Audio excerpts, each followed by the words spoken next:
এতদিন হিজবুল্লাহর যে রণমূর্তি ইসরায়েল দেখে এসেছে, সামনে তার চেয়েও ভয়ঙ্কর রূপে লেবানন ভিত্তিক সশস্ত্র সংগঠনটি ইসরায়েলের সামনে এসে দাঁড়াতে চলেছে। কারণ হিজবুল্লাহর যে এলিট ফোর্স রয়েছে তাদেরকেই এবার সরাসরি মোকাবেলা করতে হবে ইসরায়েলি সেনাদের। সেই লড়াই যে ইসরায়েলের জন্য সহজ হবে না তা দেশটির সেনা কমান্ডারদের কথাবার্তায় প্রকাশ পেয়ে যাচ্ছে। বোঝা যাচ্ছে যে ইসরায়েল এবার আসলেই ভীত।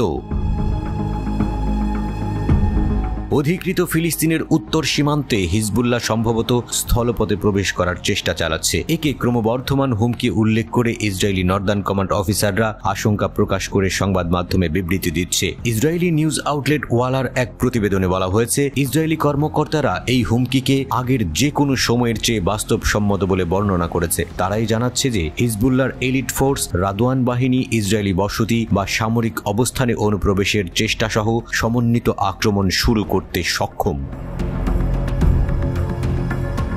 হিজবুল্লাহর সক্ষমতা নিয়ে ইসরায়েলের ভেতরেই যে নানা মনির নানা মত রয়েছে তাও দেশটির দায়িত্বশীলদের কথাবার্তায় টের পাওয়া যাচ্ছে। দেশটির সেনা কর্মকর্তারা জোর দিয়ে বলেছে, যারা বিশ্বাস করে যে হিজবুল্লাহ উত্তর সীমান্ত লঙ্ঘনের প্রশিক্ষণ নিচ্ছে না তারা ভুল এবং বিভ্রান্তির মধ্যে রয়েছে। তারা প্রত্যেক ইসরায়েলিকেই এটা ধরে নিয়ে কাজ করতে বলেছে যে হিজবুল্লাহ অনুপ্রবেশ করার ক্ষমতা রাখে।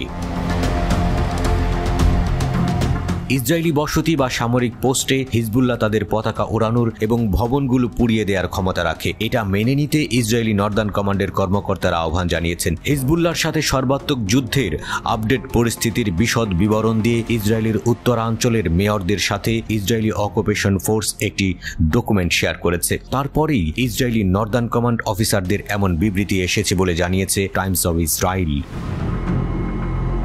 সেই ডকুমেন্টে হিজবুল্লাহর সাথে যুদ্ধের সম্ভাব্য পরিণতি সম্পর্কে পূর্বাভাস দেওয়া আছে। তার মধ্যে আছে কিছু শহরে 3 দিনের বিদ্যুৎ বিভ্রাট, কয়েক দিন ধরে পানি সরবরাহে বিপর্যয়, 8 ঘন্টা পর্যন্ত ল্যান্ড টেলিফোন লাইনের সংযোগ বিচ্ছিন্ন থাকা, 24 ঘন্টা পর্যন্ত সেলফোন যোগাযোগ বিচ্ছিন্ন হওয়া এবং রেডিও ও ইন্টারনেট পরিষেবার সংক্ষিপ্ত স্থানীয় বাধা।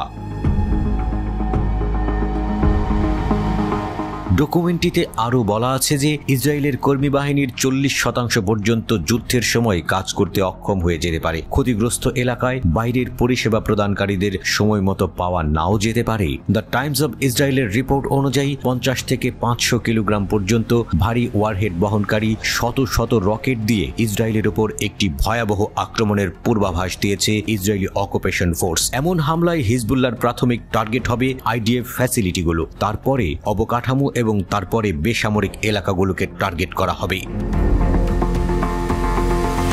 অগ্রাধিকারগুলো পরিবর্তনও হতে পারে বলে ওই রিপোর্টে বলা আছে। ইসরায়েলের দক্ষিণে তেল আবিব পর্যন্ত বিভিন্ন স্থাপনা হিজবুল্লাহর টার্গেট হতে পারে। আল কুদস এবং দক্ষিণাঞ্চলে জনসাধারণকে সরিয়ে নেওয়ার প্রয়োজন হতে পারে।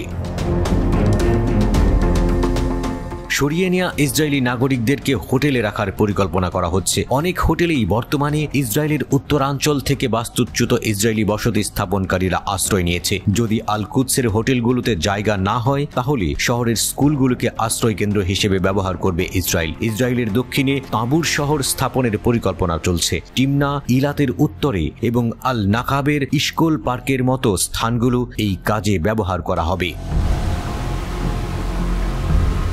দখলকৃত আল কুদস পৌরসভা তাদের বাসিন্দাদেরকে যার যার তাদের বোমা হামলাকালীন আশ্রয় কেন্দ্র পরিষ্কার এবং প্রস্তুত রাখতে বলেছিল। তখন থেকেই ইসরায়েলিরা রসদ মজুত করে রেখেছে। 90 সেকেন্ডের মধ্যে ওইসব আশ্রয় কেন্দ্রে পৌঁছানোর জন্য তাদেরকে সতর্ক করা হয়েছে। হিজবুল্লাহর রাদওয়ান ফোর্সকে এতটাই ডরায় ইসরায়েল।